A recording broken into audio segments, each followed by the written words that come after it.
All right, we're on. We're live. Yay! Yeah. Welcome to Getting It Off Her Chest. I'm Jay Del Rey, and to all those people listening, all those thousands and millions of people listening out there in iTunes world and YouTube, here with the fabulous psychic Julia George, as I know her. Julia and I have known each other for nearly 2 years. I had a reading with Julia a couple of years back, and when I was going through a really intense time, and she told me things at that reading that I really did not think were going to manifest, and they did. And I just felt your readings that I've had with you to be really helpful in guidance, like preparing me for stuff that I didn't know what was going to happen. So for that, I really, truly thank you, because I almost felt it like you were my counsellor to a degree for a time. I've also done a psychic development course with you, which was absolutely fantastic and blew me away. And I've actually created a couple of friendships out of that group that we had, which has been really beautiful. And so I love your work, and I really wanted to have people listen to your story about how you got into what you do. It's not only psychic work that you do, but you're also into astrology, you do body psychotherapy, you've done death doula work, like you are always studying something. So I am always studying something. You are, right? You love learning. I do love learning. I think it's my Pisces moon. Sometimes I can be a bit bipolar about it, but I do love learning. So I wanted to I've done a lot of courses. Just talk to you about how you got into doing what you do, because you used to live in America, and you're in the political scene over there. So just talk to us about that. So for me, it started when I was a lot younger. I had an event that happened in my life when I was around 9, and I remember going out into the backyard, grabbing a hibiscus flower, some eggshells and grass, and going out into the backyard and basically divorcing myself from my mother. And so I did my first spell at 9, and it was just really organic and just like I knew what to do. So I've always, from a very young age, been in contact with the other side. I mean, that's the only way I can describe in terms of like how everything sort of gets downloaded to me. I didn't know that I was psychic. I thought everybody could do it. And actually they can. But it was only in my teenage years that I was like, oh, I can see stuff that other people can't. So I started, I had my first deck of tarot cards, I think at 14, 15. And I would have touched them every day for a solid 7 to 9 years. I would pull 3 cards or 5 cards in the morning. So tarot was sort of my first portal. And started doing readings when I was 19. Went to Westfield Carindale in Brisbane, took a little card table and 2 folding chairs and some cheesy astrology scarf and used that as a tablecloth and started doing readings. So then I wanted to try and for me, one of the big themes in my life is trying to understand people. And so when I got into astrology, my first book, I think, was Linda Goodman's Sun Signs, and then her Sun Signs and Moon Signs. And that was my Bible for a long time. Just understanding somebody's sun sign and moon sign can give you a really great gateway into who they are. And so, then in my 20s, I was doing readings and I was in the corporate sector. Then when I was, I think, 25, 26, I moved to London and I got to study at the Arthur Findlay College. That's Findlay. It's still there. It's a massive castle that was bequeathed to the Spiritualist Union. So there was a very famous psychic. She was an alcoholic, and when she passed, she gave basically her whole estate to the Spiritualist Union. So there's basically a real-life Hogwarts in Stansted in the UK where you can go and study mediumship, how to bend spoons with your minds, blah, blah, blah. But I did mediumship. And so then I started, tuning into other people, and that's really how I got started. Right, so that's around the age of 26, did you say? So, yeah, 19 to about 26. Okay. You know, the messages were clear for me. I knew what I was doing. Yeah, but there was a part of me that really wanted to be normal, and that's why I've sort of gone in and out of the corporate sector. And I loved that work while it was there, but there was a part of me, I had an experience after Obama got elected, because I was working with him for a period of time, and I was just like, no, I want to do more soul-centered and heart-centered work. So I did two things to symbolize that. The first thing I did was get my nose pierced, because in the political world or corporate world, it was like no nose piercings. And I also got the tattoo of the Enneagram. And these days, I think anybody can have a tattoo in the workplace. But anyway, that was my sign of like, I'm not going back. Rebelling. Well, not even rebelling. It was just a clear statement to the universe, like, this is my new life. Like, I'm done with the corporate world. Yeah. And how was it received, you know, you doing absolutely what you love to do by other people that maybe didn't quite get you? Well, within the family, it was interesting. Like, you know, when I was in America, I was married to an American, and that didn't last long once I got over there. But I started working for a rainmaker, and a rainmaker is somebody who can fundraise large sums of money. So I was working for him, and I was doing state, federal, and national, state, local, and national fundraising. And that was very, very stressful. In the first year with him, I was put on high blood pressure meds. Within that year, they had doubled the dosage. I had workplace hypertension. It was ridiculous. And so anyway, I was about to resign, and then we got the Democratic National Convention. So every 4 years in the States, they have it's massive. You get $150 million from the government for this 4-day event, plus you have to raise millions to put it on. Like, it's ridiculous. And so it was going to be historic. So in 2006 and 2007, you know, I'm doing fundraisers for, you know, Hillary, the Kennedys, all sorts of stuff. And then in 2008, Barack Obama got the nominee. So we put on the Democratic National Convention for him. And so, you know, working with him on and off over the course of a year, I did his first ever fundraiser for his charity at the time. So that's sort of how I got in with him. But yeah, I was at the inauguration.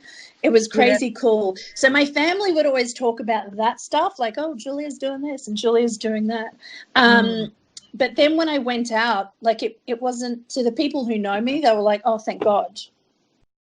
Like, you're doing what you're meant to do. Yeah. I actually remember a period of time when I lived in the US. When I was married, I actually turned it off. I don't think I touched tarot cards for almost a year. I was doing readings on the side just for some friends. But I remember when I was at happy hour one day, and one of my girlfriends said, God, you look really happy.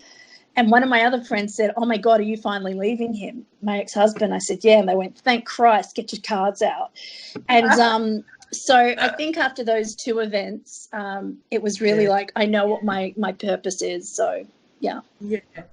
And so did you move back to the Gold Coast then, or?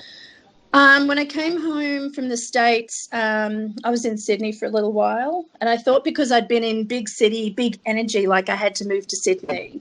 And I was there while the dogs were doing quarantine. And then what happened is I moved to a place called Seaforth, and I signed a lease, and I was there 2 nights. I couldn't sleep. I couldn't eat. My anxiety was through the roof.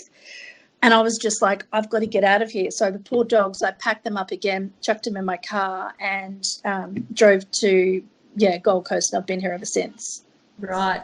So what is the absolute most favourite thing that absolutely just makes your heart smile with the work that you do? Oh, my God. There's so much. Yeah. You mentioned body psychotherapy earlier. One of the things I do like now in my practice is the ability to help people through trauma. And that's actually why I studied body psychotherapy, because in my sessions I was getting lots and lots of trauma clients. They didn't want to go to therapy. They just wanted to talk to me. And so I can't treat the trauma in an hour session. but I can help guide them in a way. So one of the things that I absolutely love is when I see somebody, they're absolutely broken, they're falling apart, and they can't see what's next. And like you alluded to earlier, I told you some stuff and you're like, what? That's never going to happen. And then when something comes to pass and it's like, oh, my God. I just put up on my Instagram stories recently a beautiful clip from the West Wing TV series that was back in the 80s, the 90s, I can't remember. And there's this beautiful story that Leo McGarry, the chief of staff to the president, says in that TV series. And he's like, there's a guy in the bottom of a hole. And a priest walks past and says a prayer, and he goes, God bless you, my son, may you get out of there one day. And then I think, I don't know, a policeman or a fireman comes along and goes, oh, I'll go and get you help, peace be with you, be there, I'm going to get you out. And then a friend walks along and jumps in the hole with the guy. And the guy's like, what the hell are you doing? Like, now we're both stuck down here. And the guy says to him, yeah, but I've been here before and I know how to get you out.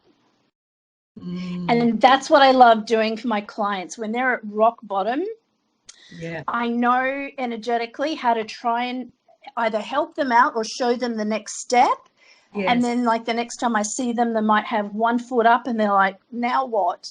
And so for me, when somebody comes in and they can't see anything, just to be able to give them that hope. One of the things I love doing in a session, not loved, but in the first part of the session, I tend to do the doom and gloom stuff first, because most people who are walking in have already got doom and gloom. They're already fried. I want them to walk out. And I love it when I get a text message, and into the day I'm going through my text messages and they're like, oh my God, thank you so much for my session. I feel so much lighter. For me, that is everything.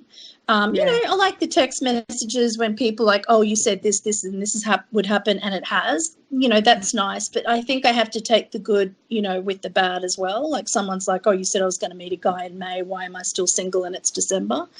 So, there's that aspect of it. But giving somebody lightness, some positivity, and also action steps. One of the other things I really love doing, I had a client like this on Sunday. She's in a messy relationship breakup. And I just ripped the Band-Aid off. Block him everywhere on social media. Stop it. Every time you look at Facebook, you're emotionally cutting. Like, what are you doing? And she was laughing, but it's what she needed to hear. So I wasn't mean, but I just, gave it to her straight, and also told her how to get out of or how to get off the train to crazy. And that's what I love about you is you're just my style. You direct, you're honest. Sometimes it hurts, but I like it that way because you get the truth. It's not all pretty. It's not all about. It's all you're going to live happily ever after, because that's just not life, is it? It's full of shit. Well, one of my regulars yesterday on Instagram, she was like, "Look, I've had several sessions with you. This guy's just broken up with me out of the blue. Are we getting back together?" And I said, just send me a photo of him. And I was like, nah, it's done. But that I don't want to give people false hope. If you got to move on, I'll show you how to move on. And if they get their shit together and come back and they've done work on themselves, awesome. But I think that's what I like about your readings too, because some people go to psychics and they just want to hear the good stuff. But I think with your readings, you have a balance, but you also, it's like you give tools or do this, or have you thought about doing it this way, or, and that's what I liked, because it's real, and it's constructive and helpful. And I've had a few readings with you, and every step, because we change often and our situations change, different things happen, right? So as I've gone along with the readings and guidance that you've given me through really fucking hard shit. Really hard. And it's really just, you've given, or our spirits, our guides, right? So they're actually coming through you and giving, well, I felt it gave me hope and solace, and knowing that I'm not alone. And I just think that's just so beautiful and helpful. And I love the work you do. It's beautiful. Well, one of the other people who've really helped inform my sessions probably in the last 5-6 years is a guy called Jeff Brown. And he really brought to me the awareness of spiritual bypass and just not how to do that bullshit. Like, I absolutely believe in symbols and synchronicity, but I think doing that throwaway line, everything happens for a reason, sometimes is bullshit. Like, you know, sometimes not everything happens for a reason. And, you know, sometimes the reason something happens is to challenge us and for us to step up our personal growth. And so, you know, I like being magical and spiritual and all of that, but I don't do spiritual bypass. I'm not going to gloss over something if you're avoiding the lesson on something, or if you're refusing to see something. Or if you've got a blind spot, I'm not going to rip the Band-Aid off, but I'll say, you know, hey, have you thought about this or the other perspective? So, yeah. Yeah, you're good at actually, you know, you are pretty blunt sometimes, but I love and I hate the reviews on Facebook. They're all like, oh my God, Julia's amazing, so much clarity, blah, blah, blah, and she's blunt. And like, you know, I'm not always like that. Like, if I have somebody and they're extremely fragile, like, I'm going to be fragile with them. I'm not going to rip off the Band-Aid because they're at rock bottom. So I gauge the person. I mean, you're somebody who I, you know, probably first session could have ripped the Band-Aid off with, because that's who you are. But, you know, I had a 25-year-old girl the other day. She's blindly in love with somebody. And so she's not ready to hear that they're not going to be together. And so you've got to meet people where they're at. You know, it's like when you talk to, say, a 19 or a 20-year-old and you're talking to them about moving out, they've never done it. So they can't, they're like, oh, yeah, moving out's going to be great. You know, they don't have to pay the bills. They don't have to do that stuff. So you can only meet people where they're at. Yeah, absolutely. I do love reading for younger people. Oh, yeah, like teenagers? Yeah, like I have quite a few parents who will bring their 14 or 15-year-old. They don't come into the room, but I can meet that 14-year-old or 15-year-old where they're at and give them the knowledge that, you know, they need. Excuse me. But I remember once I had a 14-year-old guy come in, he's sitting down, he's asking me, you know, am I going to have a career? I'm going to get married, have kids, blah, blah, blah. I said, oh, do you have any questions? And he sat there and he crosses his arms and he's like, well, my relationship with my dad is really shit. Like, why is that? And how can I correct that? And I'm like, well, why is it your fault, first of all? But just an amazing awareness from a 14-year-old. Yeah. You know, and I told him why his relationship with his dad, well, you know, is what it is and how to navigate it. And he's like, oh, okay. So I don't have to do anything. I'm like, no, he's the parent, you're the child. So, you know, I love bringing awareness to a wide variety of people. What would you say is the hardest part of the work you do? Oh, I alluded to it just earlier, giving people bad news. And, you know, I'm human. I've been to readings where I'm in love with a guy and they're like, oh, you're going to break up in 6 weeks. And it's like, no, we're going to have great sex. I'm going to cook for him. I am going to prevent this from happening. 6 weeks later, we break up. Yeah. So, you know, but, you know, telling people the hard stuff, it is really hard. You know, when somebody comes in and they're extremely shut down, I think in reading for 25 years or whatever it is, in that period of time, I think there's 6, maybe 7 people who I've said, I won't read for you. That's hard. But I also have to trust my body and my intuition. And sometimes it's because just their energy is just so shut down and I just can't read them. And sometimes it's because I can't read them. Like, I get nothing. So, yeah. That's the hardest part. And the other thing is too, there's such a high expectation. I've got to be right. I've got to have names. I've got to have birth dates. You got to get everything right. And I tell this story. I have an OBGYN and I went in for a pap smear and she fucked it up so badly I can't even go there. But I still go to her because she's still a really good doctor. I now go to my OBGYN for that stuff.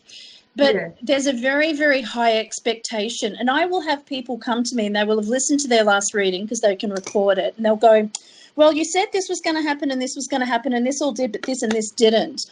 And so, because I'm so super sensitive, that can be really hard. But my cognitive mind can go, well, they changed direction, this happened, you know, whatever. But I think the worst part is the massive expectation about having to be right, and knowing that people are going to listen to a reading 3 weeks, 3 months, 6 months down the track and sort of tick off the list. So, and this is what I was saying, you know, when people say to me, oh, you said this was going to happen, but it didn't, or it did, but it was like 6 months after you said, I'm just like, you know, yeah, got to take the good with the bad. Like spirit doesn't recognize time or something. You can't really. It really doesn't. Yeah. And I've had sessions before. I remember this about 6 years ago. I had a woman come in and I said, oh, this is going to happen to your son and this and this and this in about a year's time. And she said to me, that's why I'm here. It's happening now. So sometimes time frames are like really interesting. So then I have to go, okay, if that's happening now, by the way, if I look around, I'm reading. If that's happening now, what's going to happen next? And so, So with all the other stuff you're doing, like, you know, you're doing a lot of ancestral work. I mean, I love your Instagram. Ancestral Medicine, and all of that is just, it's been so life affirming for me. And it's an area of life that nobody talks about. You know, for example, you know, when somebody dies, particularly if they're in hospital, you're allowed to take them home for 3 days and spend time with the body. In our modern age, we go, ooh, you know, I don't want to spend time with a dead body, but you have to understand that's what we've done for thousands of years. I mean, it's only in the last 100, 150 years of modern medicine that, you know, the nurse comes in, ushers the family out, starts cleaning up the body, you know, sorry, it's graphic, but it's true. They come in and super glue the eyes to keep them closed. They just go in to get the body ready for funeral mode. And so this is why I think a lot of people struggle with grief these days. They don't get to sit with it when it matters. Sitting with a dead body is very confronting, and you know, it is extremely emotional, but that's the point. It's not to get your grief out in 24 hours while you're with the body, but it helps you psychologically and emotionally going, oh, this person has really gone. Yeah. It's so clinical these days, isn't it? Very clinical. And the funeral industry, that was the most eye-popping stuff, was just learning about the funeral industry, the contracts and the deals they do with hospitals, with hospices, you know, all that stuff. But it's very, very rich work. Yes. And I love that you're very much into ritual, which I think, you know, we've moved as a society, we've moved so far away from it. I mean, our rituals these days are down to Easter, Christmas and birthday. Yeah. And so I'm running a couple of retreats next year. One of them is centered on ritual and ceremony, and, you know, how to build it. Like, you know, you don't just light a candle. The candle's got to be dressed and it has to be blessed. Like, there's, you know, significant stuff that we have just lost. And this is an example. I just found out yesterday that Netflix in the US has a new feature where if you want to binge watch a series, they will cut out huge chunks of it so you can watch a whole series in a short period of time. What's the point? But the point is that our life has become so fast that really that's an option. Like spending time tending to self-care, spending time with the body, having meaningful conversations. Like, we've lost that. And I think, you know, we're losing connection to ourselves and with each other. Even, you know, rites of passage for young kids coming through. I mean, so important for them to you know, go into manhood, young womanhood, with some understanding of this stuff, because it's a crazy world right now, you know, because of that. And I think there are a lot of people like yourself that are bringing that all back into, you know, consciousness now, which is great. And we need to see more of it, I think. Yes. And slow down a bit. We're all just so... Slow down. It's the biggest thing. Like, you know, dumb example, but I've been grappling for a year. Like, should I get Thermomix? Because everyone's got them. I don't want to freaking cook my veggies, the meat, and whatever else at the same time. I want 3 saucepans going and clean them up. Like, we've lost the joy of even cooking. I just make smoothies in mine, so, you know, I spend a lot of money on that. Well, I just got a Vitamix. Because all I do is make smoothies. Yeah, so, absolutely. yeah. But I think slowing down, you know, doing a 20-minute ritual every morning, you know, whether it's just doing a chant, prayer, meditation, you know, it does my head when people say, oh, I'm going to go and do a silent retreat. You don't need a silent retreat. You need to be stuck in a room with 10 people and talk to them and feel connection. Yeah, which is great. There's a lot going on, a lot of changes we're all adapting to. And I imagine, you know, I love your Insta feeds and your stories in particular, because, you know, you are very vulnerable too. Like you do share a lot. And I know for a really sensitive person, because I'm Pisces sun, you're a Pisces moon, we can feel a little bit, oh my God, I've overtold shit. But it's also so beautiful. I can post something and go, oh, fuck, what was I thinking? And then I'll get like 18 messages like, oh my God, like I thought it was just me and my family. I know. So and that's what I also love about the sessions is normalizing something. Like if I have a woman or a guy actually who've come in and they're like, you know, I'm happily married, but we haven't had sex for 4 years. We'll talk about that. And, you know, they love each other dearly, but they've lost that. And so with, you know, body psychotherapy, I can weave in stuff into that. I can't do a psychotherapy session, but I can normalize a lot of stuff that goes on for people because it is normal. Yeah, it is. And that's why you're not just a reader. You cover a lot of things. You give people some guidance. You give so, you know, there's things that I couldn't see that you showed me. This is actually happening, Jay, and it was hard to hear. But once I got to that, when it played out, I was like, I'm really glad that you told me that, because it forewarned me and forearmed me. And I was able to adapt to the situation and respond in a better way because of being forewarned. So I just think, very grateful. Could have been a lot worse. A few years ago, I was working at a healing clinic in Brisbane. And I remember the owner said one day, I just want to let you know, I'm not going to be here tomorrow. So-and-so is going to be here and she's going to run reception. By the way, she's not angry at you anymore. And I was like, why is she angry at me? And apparently in the session, and by the way, I don't remember a lot of sessions. I just don't. And actually sometimes, thank God, I'll get to that in a minute. But anyway, apparently I said to this girl, your boyfriend's going to break up with you in 6 months. It's going to be hell. Here's how you're going to break up, but here's how you can handle it. So she walked out and went, oh, she's so full of shit. We're getting married. We're having kids. We're not splitting. Anyway, what happened was that they did split, and she ran to her recording like, oh, did she even pick this up? And what I did her is some steps to cope with. And so when I saw her, I was like, hi. I didn't mention the reading, but it really affirmed for me, this would have been 6-7 years ago, just to trust with whatever comes in. And that's what I teach people in the psychic development class. Like, you don't have to know what's coming or why, but if you get that message or that feeling, you owe it to the other person because that's what they need or want to hear.